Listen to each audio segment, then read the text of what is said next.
Hello YouTube and welcome to another GV anime review. Like I announced in my summer update video earlier today, I'm going to review the first of my spring animes which ended past weekend. And that's going to be the anime Plastic Memories, an anime that I just had to watch.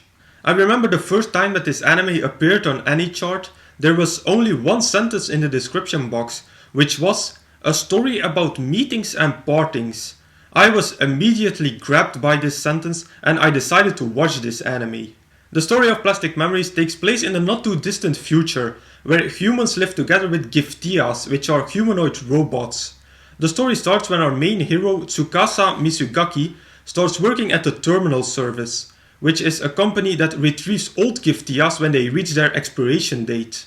Tsukasa gets teamed up with Ayla, a bit of a clumsy Giftia whose only job seems to be to serve tea to the other workers.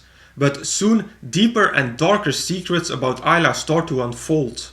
Now I must warn you that this review will contain one spoiler part in the positive section of this review. But as usual, I will tell you in advance when the spoilers are coming up, and I will provide you with links to skip the spoiler parts if you want to.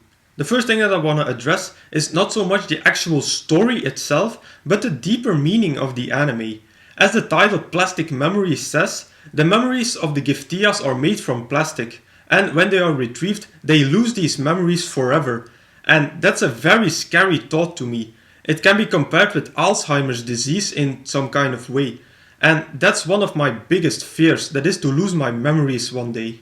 On top of that, how would you live your life if you had an expiration date and you know when that day was? How would you handle the fact that you know when you're going to die? Also something that deserves some deeper thinking. Another thing that made this anime very interesting is that the drama isn't abundant, but it was always looking from a distance. Now I will go more into detail about the drama later on. The next thing that I'm going to say is in fact a spoiler, but I don't call it a spoiler because you know it from the very first episode. And if you don't, then the anime literally tells you in the second episode. The fact that you're constantly reminded that Ayla's expiration date is approaching was always looming in the shadows. Combine that with the romantic element of this anime, which is also clear as day from the first episode, and you will get a lot of moments where you will have strongly mixed feelings. I enjoyed Ayla's relationship with Tsukasa to the fullest. I thought that they were very cute together and they're one of my all-time favorite anime couples.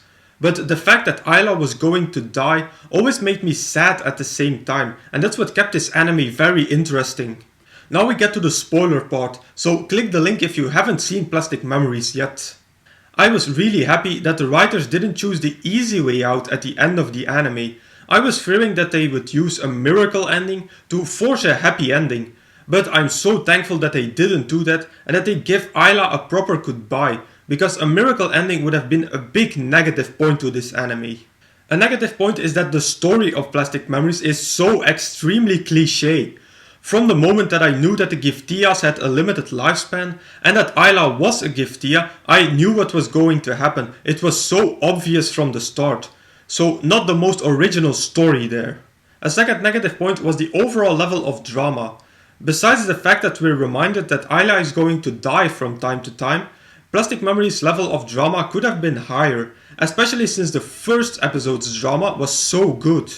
When I finished the first episode, I had tears in my eyes and I thought, wow, if this is going to be the level of drama in this anime, then this is going to be a real tearjerker. But unfortunately, after that first episode, the level of drama declined somewhat. Also, the ending could have been a bit more dramatic given the circumstances.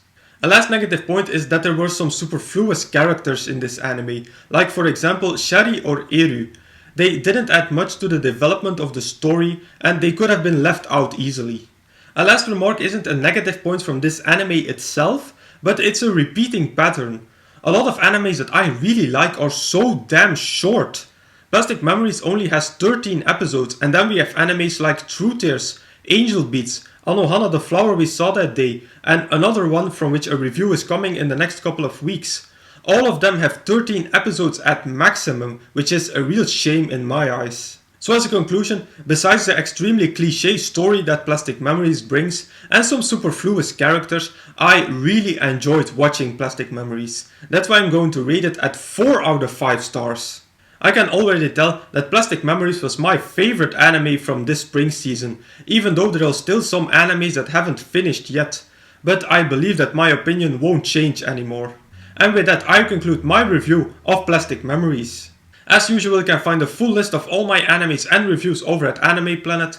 As usual, I will put the link in the description box down below. Now if you want me to review a particular anime from this list, please put them in the comments. Also, if you have a recommendation for me, put them in the comments as well. So if you like this video, please give it a thumbs up, visit me on Facebook and subscribe to this channel for more reviews in the future. I will say arigatou gozaimasu and I will see you all in the next video.